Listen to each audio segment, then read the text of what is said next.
नमस्कार। आज बात करते हैं एक बड़ी ही दिलचस्प हिंदी कहानी की, तीसरी बहू की कहानी।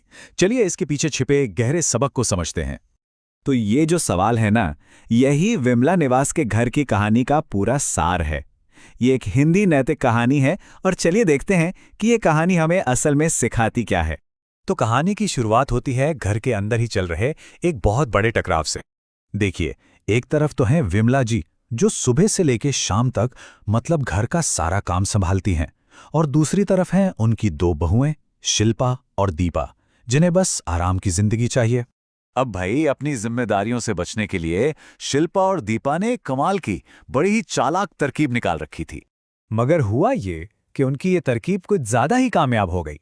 अब आलम यह था कि उनके पास करने को कुछ था ही नहीं, और इसी खालीपन से एक गहरी बोरियत ने जन्म लिया। तो इस बोरियत को दूर करने का क्या उपाय सोचा गया? Kitty party. उन्हें लगा कि चलो भाई, गपशप से ये खालीपन भर जाएगा। पर हुआ इसका एकदम उल्टा। इससे एक बिल्कुल नई समस्या खड़ी हो गई, और वो थी तुलना की। अपनी सहेलियों की वो शानदार जिंदगी देखकर शिल्पा ये सारा का सारा असंतोष अपने घर ले आईं, और नतीजा, घर में तनाव दिन ब दिन बढ़ने लगा। अब विमला जी ये सब देख रही थीं। वो समझ गईं कि इन सारे झगड़ों की जड़ तो ये आलस ही है। तो बस उन्होंने एक बहुत ही, कह सकते हैं, अलग सी योजना बनाई। उनकी ये घोषणा जितनी रहस्यमयी थी ना, उतनी ही चौंकाने वाली भी थी, और इसी एक बात ने घर में एक बहुत बड़े बदलाव की नींव रख दी। तो अगली सुबह जब ये तीसरी बहू घर आई, तो वो कोई दुल्हन नहीं थी। वो थी घर की नई नौकरानी लच्छू, और विमला जी ने घर चलाने का सारा अधिकार उसी को सौंप दिया। और लच्छू का काम करने का तरीका, अरे भाई, वो तो पूरी तरह से अराजक था। घर का सारा इंतजाम बिगड़ चुका था, और एक के बाद एक चीजें खराब हो रही थीं। अब इस पूरी अव्यवस्था को देखते हुए शिल्पा और दीपा के पास अपना सामान बचाने के लिए खुद काम करने के अलावा कोई और चारा ही नहीं बचा।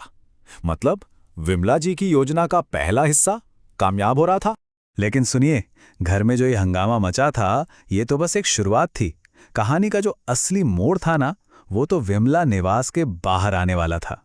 तो हुआ यूं कि अपने दोस्तों के बीच एक पार्टी में शिल्पा और दीपा को एक ऐसी कड़वी सच्चाई का सामना करना पड़ा जिसके बारे में उन्होंने कभी सोचा भी नहीं था।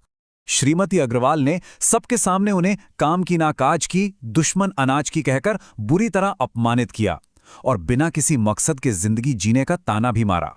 और सबके सामने हुआ ये अपमान एक ऐसा जोरदार झटका था जिसने सब कुछ बदल कर रख दिया।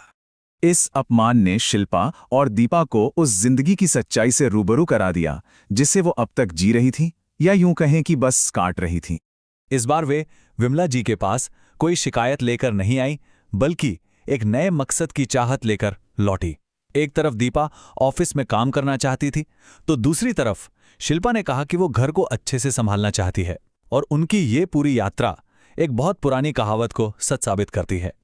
बिल्कुल, उनकी कहानी इस कहावत का एकदम सटीक उदाहरण है। उनके आलस्य ने आखिर में दिया क्या? सिर्फ असंतोष और झगड़े। और आखिरकार उन्हें ये बात समझ आ गई कि आराम की तलाश में वो तो अपना वजूद ही खो बैठी थीं। तो ये कहानी हमें बहुत जरूरी सवाल पर सोचने के लिए छोड़ जाती है कि सच्चा आराम आखिर है क्या? क्या वो काम न करने में है, या फिर उस मकसद में है जो हमें काम करने से मिलता है?